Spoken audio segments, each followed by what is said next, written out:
मैंने बीजेपी के राष्ट्रीय अध्यक्ष महोदय से पूछा था कि क्या ये लोग रोहिंग्या हैं, बांग्लादेशी हैं, बिहार का रहने वाला, यूपी का रहने वाला, हम अपने ही देश में रोहिंग्या हो गए।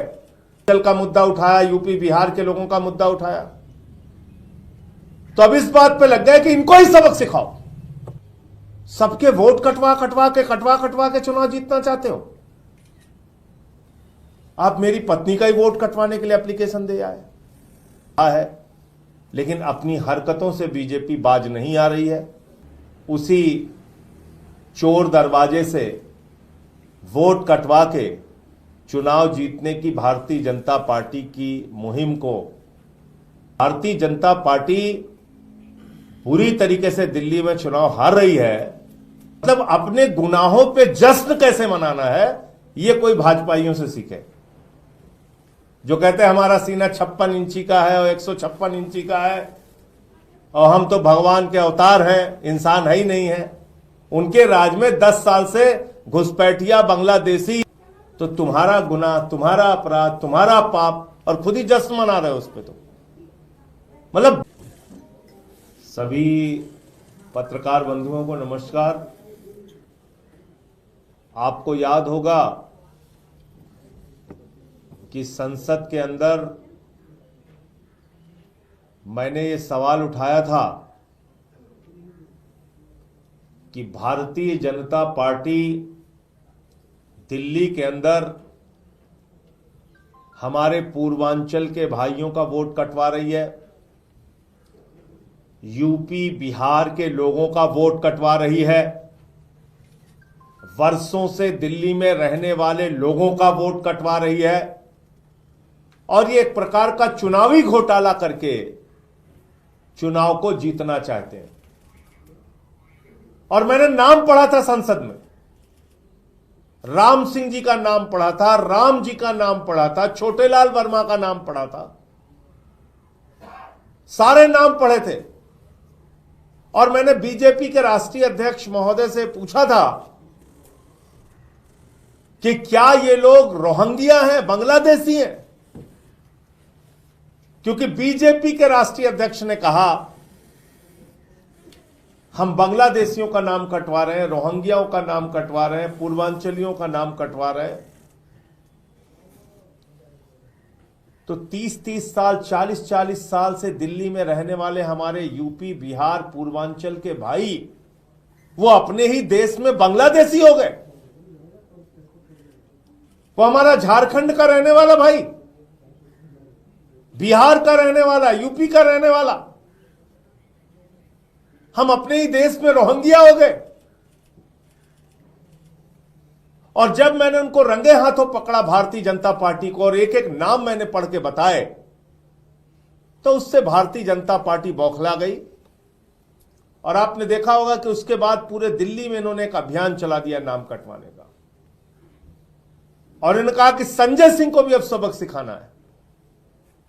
यह बहुत बोलता है, पूर्वांचलियों के हक में बोलता है, यूपी बिहार वालों के हक में बोलता है, इसको ही सबक सिखाओ पहले।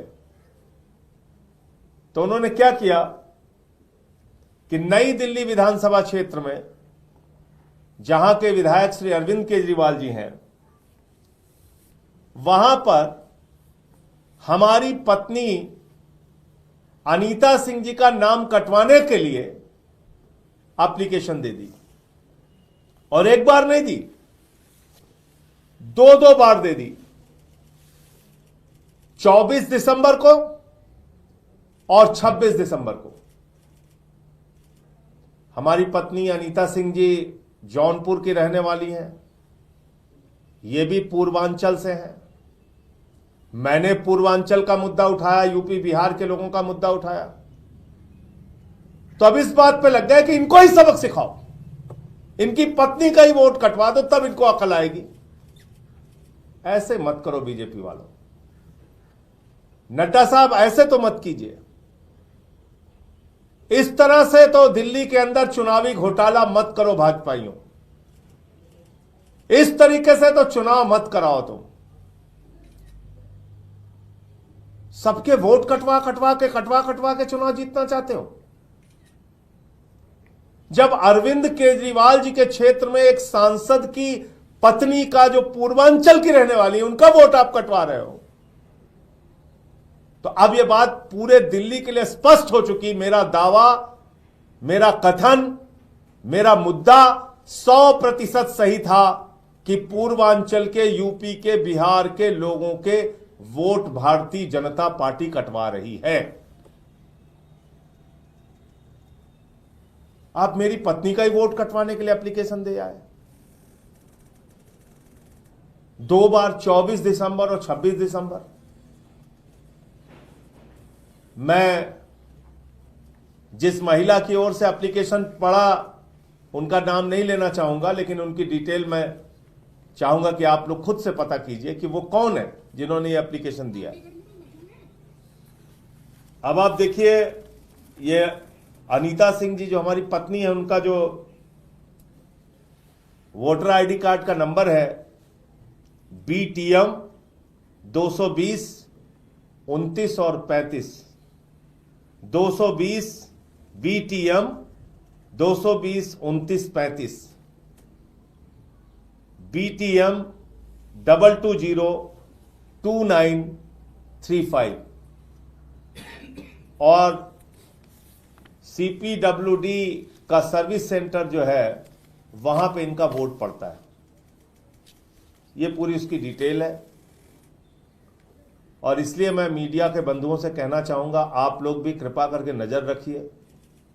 दिल्ली में ये लोग बड़ा चुनावी घोटाला करना चाहते हैं। हम लोगों ने केंद्रीय चुनाव आयोग को भी इसकी शिकायत की है। संसद के अंदर भी मैंने ये मुद्दा उठाया है। श्री अरविंद केजरीवाल जी के साथ मिलकर जाके हम लोगों ने चुनाव आयोग को भी कहा है, लेकिन अपनी हरकतों से बीजेपी बाज नहीं आ रही है और वोट कटवाने के अभियान में लगातार जुटी हुई है। तो मैं देश के मीडिया बंधुओं से, आप लोगों से भी हाथ जोड़ के निवेदन करूंगा कि जो प्रयोग इन्होंने महाराष्ट्र के अंदर किया, हरियाणा के अंदर किया, उसी चोर दरवाजे से वोट कटवा के चुनाव जीतने की भारतीय जनता पार्टी की मुहिम को विफल करना है और इसमें सच्चाई आपको दिखाने की आपसे अपील कर रहा हूं। मैं जो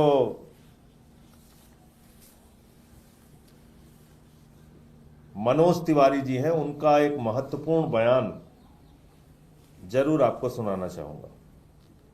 ये आप सुनिए।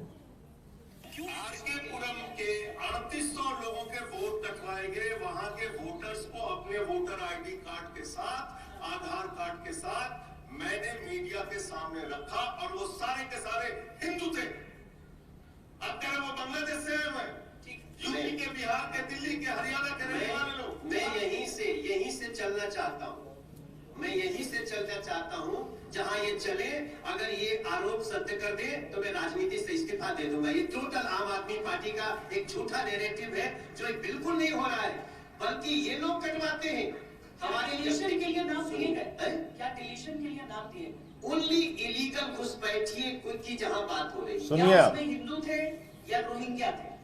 केवल रोहिंग्या और बांग्लादेशी लोगों को जिन नामों का ये जिक्र कर रहे हैं वो नाम कौन? ये तो देखो संजय जी अरविंद केजरीवाल जी के वो राजनीति से इस्तीफा देने के बाद हम आपको बोल राजनीति से इस्तीफा दे दूंगा। आप चलिए, मैं कह रहा हूँ खुलेआम, मैं तुरंत इस्तीफा दे दूंगा अगर आप एकदम गलत साबित हुआ तो। और 3800 लोगों के वोट कराने के लिए इन्होंने एप्लीकेशन दिया जिसमें हिंदू है ना। अगर हिंदू है तो उनका नहीं करना चाहिए। ये सुन लिया आपने।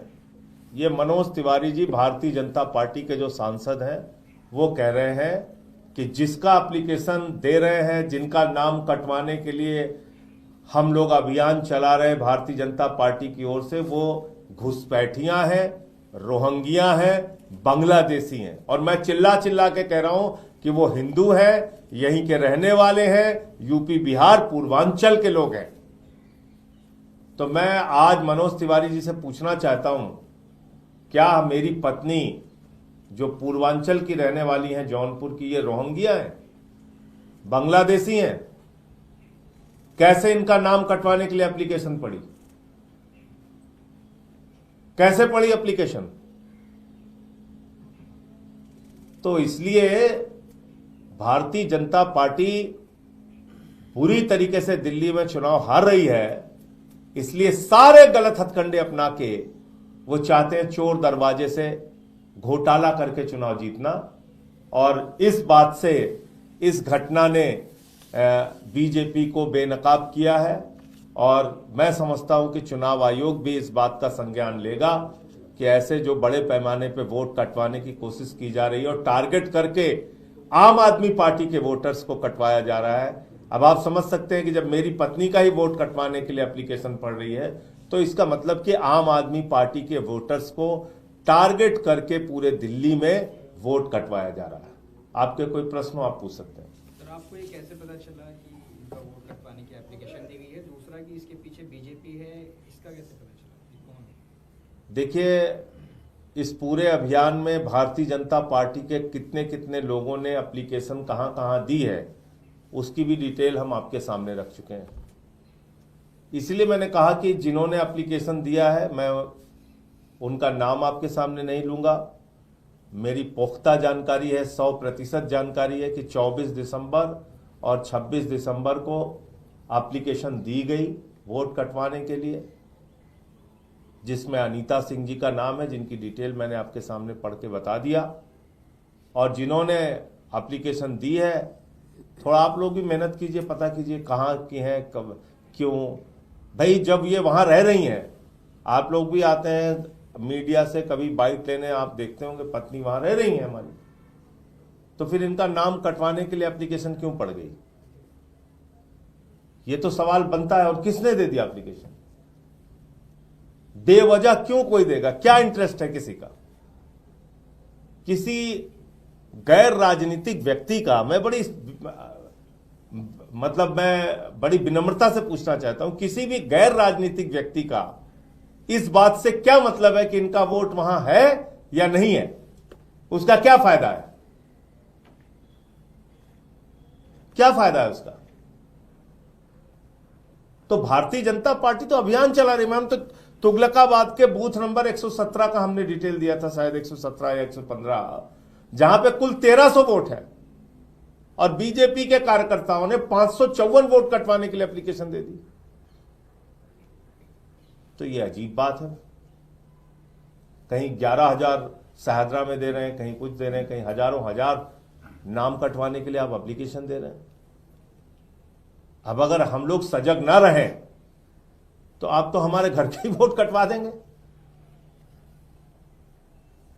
धन्यवाद। चुनाव में भी क्या इन्होंने यहीं पे वोट डाला था और जाके उसी जगह पे नई दिल्ली विधानसभा में ही वोट डाला था। सर, हरदीप पुरी का बयान आया, वो कह रहे हैं कि बांग्लादेशी रोहिंग्या को लेकर अरविंद केजरीवाल ने खुद ही आपत्ति दर्ज की थी, आप उनको अगर हटा रहे हैं, उनके वोटर लिस्ट से नाम हटवा रहे हैं, तो मैं तो पूछ रहा हूं भाई, ये इनका नाम अनीता सिंह है, जौनपुर की रहने वाली है, मेरी पत्नी है। हरदीप पुरी जी से पूछ के मेरी मदद कीजिए कि ये बांग्लादेश से है कि रोहिंग्या है, ये क्या है, बता दीजिए। और वो जो नाम मैंने पढ़ा था, राम सिंह, राम, छोटेलाल वर्मा, वो सब रोहिंग्या हैं कि बांग्लादेशी हैं? क्यों ड्रामा कर रहे हैं लोग? एक्सपोज हो चुके हैं दिल्ली में वाजपेयी, क्यों ड्रामा कर रहे हैं? और खुद हरदीप पुरी जी एक्सपोज हो चुके हैं। बक्करवाला ईडब्ल्यूएस कॉलोनी में तो हरदीप पुरी जी ने बसाया है रोहिंग्या और बांग्लादेशियों को। वो बता रहे थे यूएन की पॉलिसी है, 24 घंटे उनको पुलिस का प्रोटेक्शन है। मतलब अपने गुनाहों पे जश्न कैसे मनाना है, ये कोई भाजपाइयों से सीखे। गुनाह भी इनका कि 10 साल से घुसपैठिए हिंदुस्तान में आ रहे हैं, ये कुछ नहीं कर पाए बेचारे। जो कहते हैं हमारा सीना 56 इंची का है और 156 इंची का है और हम तो भगवान के अवतार हैं, इंसान है ही नहीं है। उनके राज में 10 साल से घुसपैठिया बांग्लादेशी सब त्रिपुरा, आसाम, बंगाल, झारखंड, बिहार, यूपी पार करके दिल्ली में आके रह भी गए और ये बेचारे कुछ नहीं कर पाए। एक बांग्लादेशी डिपोर्ट नहीं कर पाए आज तक। तो तुम्हारा गुनाह, तुम्हारा अपराध, तुम्हारा पाप, और खुद ही जश्न मना रहे हो उस पर। तो मतलब बेशर्मी देखिए कि उस पर बोलने की इनकी हिम्मत नहीं होनी चाहिए, बोल भी रहे हैं लोग। अब देखिए इनकी हालत। धन्यवाद।